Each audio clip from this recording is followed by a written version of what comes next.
to read the handout that I've just given out. You may highlight or write any notes on it.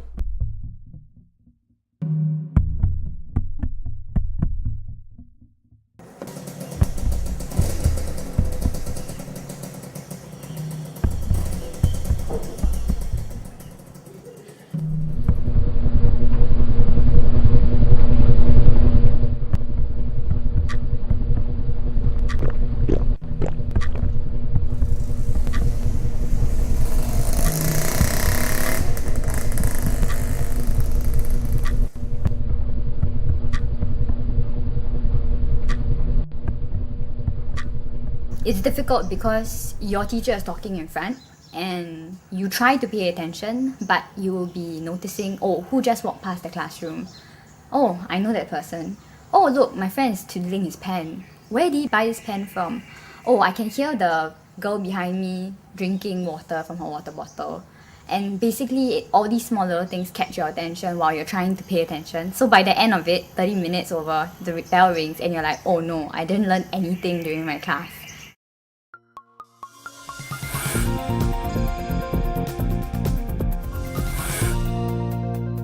ADHD stands for Attention Deficit Hyperactivity Disorder. So largely the symptoms of this disorder can be classified into two main types.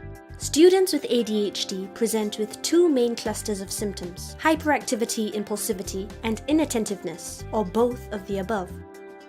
ADHD symptoms usually come on early in life, age of before 7. They don't play by rules, they're aggressive, they're impulsive. So this affects their peer relationship. Because of their misbehavior, teachers or even parents or other parents and friends might be labeling them names like they are stupid, lazy, naughty. Statistics have shown that 5% of schooling children around the world have ADHD. In Singapore's context, it would mean that out of a class of 40 students, 1 or 2 of them are likely to be children with ADHD. More often, boys with ADHD are easier to detect than girls with ADHD. We may not know that they are ADHD children. Teachers, all of us will have to be more aware of how our children behave, why they behave so badly in class. What is it that makes them behave that way? We have to identify such kids. You try and do your best, but you still just pass your exam. And all your teachers think that you're not putting the effort, although you are slogging so hard. And it's mainly frustration, a very deep sense of frustration, and you just want to give up. Children with ADHD exhibit the following behavior traits: inattention, impulsivity, and hyperactivity. They may have difficulty listening to others or focusing on tasks without interrupting others or being distracted. They lose things and forget instructions given or conveyed to them. Impulsivity. Children with ADHD find it difficult to wait for their turn in games or group activities. They will often demand for things to be given immediately and very often shout out answers to questions, even before questions posed have been completed. Hyperactivity. In class, children with ADHD walk around a lot. They find it difficult to sit still, very often creating a mess wherever they go. They will squirm in their seats or fidget with their hands or feet if instructed to remain seated. This child will be on the run across many different situations. It's hard for him to remain seated, for example in the classroom or at the dining table or on public transport such as the MRT or buses. Because parents sometimes have difficulty understanding what is the problem with their child. But the teacher with the experience are more skilled at identifying children who may be inattentive, hyperactive, or both. So identification that the child has a treatable problem is really the most important step towards the treatment of ADHD. ADHD is manageable with proper care from teachers and family members. As teachers, your help is needed to manage the condition of students with ADHD when they are in school. Here are some practical tips on how you can manage students with ADHD in your class, as well as create a conducive classroom and learning environment for both the child with ADHD and the rest of the class. Do not seat students with ADHD near high-traffic areas and windows, as this will distract them. Be very clear and firm with the classroom rules, and set up a routine or structure for all your lessons. Write important messages down in a dedicated space on the whiteboard. This allows students with ADHD to constantly refer to them visually. Plan lesson transitions carefully. Remind students of expected behavior that is critical to the lesson before the start of it. In this way, the student with ADHD will have a clearer view of what is expected of him or her and can better follow the lesson. If the student with ADHD in your class is identified as a visual learner, you can work to create visually engaging and interesting teaching resources like videos or images. Providing simple, uncluttered handouts will also serve to keep the student with ADHD on track with the task at hand. When teaching a new concept or idea, try to use verbal analogies or stories to help students with ADHD understand. Appropriate use of music or audio teaching aids may also increase their productivity. Take the load off your shoulders. You can assign an organized, responsible, and caring student as a buddy for the student with ADHD. Having a buddy means that the student with ADHD can receive friendly prompts for tasks and directives.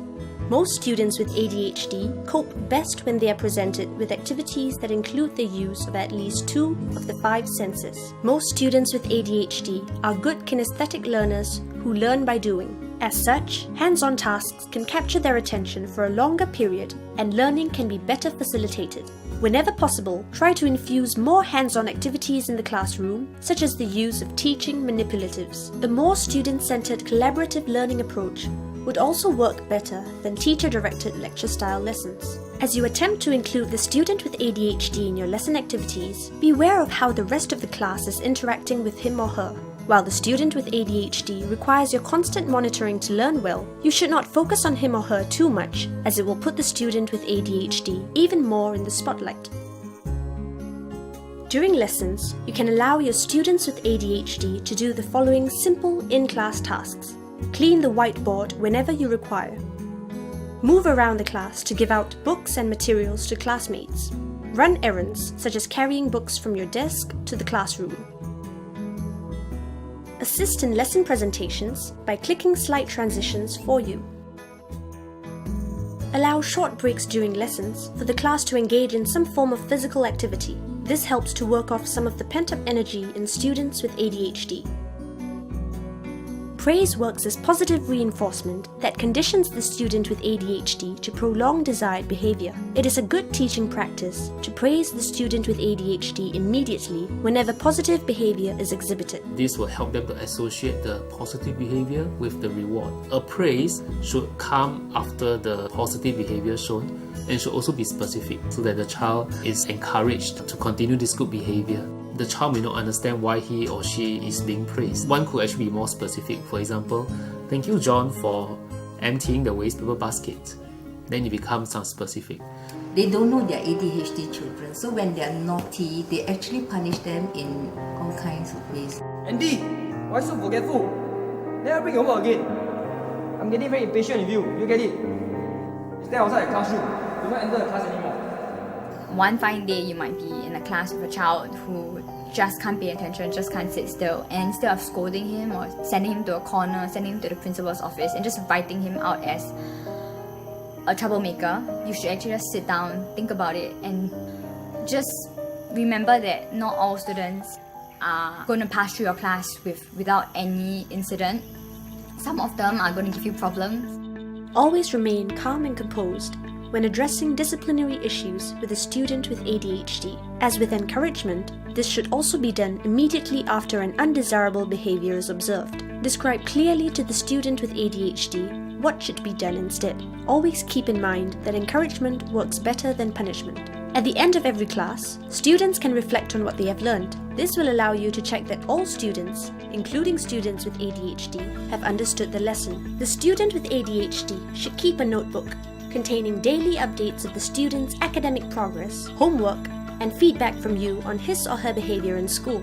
This will enable the necessary collaboration between you and the parents in monitoring the progress of their child with ADHD. Hi, can I speak to Annie's mom, please? If in doubt, you may wish to speak to the school counselor or clinical experts to gain insight into the management of students with ADHD in the classroom. For any strategy to work effectively, you will have to be consistent with its implementation and also be firm but patient with the student with ADHD. Strategies should also be applied with constant reviews about their usefulness and effectiveness. If the child is not behaving normally, if the child misbehaves in the class, it's being brought up in the teachers' meeting. And we even come up with a plan, speak to the parents, visit the home, and see whether we need a program for the child. Children with ADHD can achieve as much as other children. Remember that every child is unique and requires your unconditional, positive regard. Children with ADHD can outgrow their symptoms, and from longitudinal studies, what we know is that probably maybe about half of them may have outgrown, so to speak, these symptoms in their teenage years. I'm a fifth year medical student. I want to be a psychiatrist.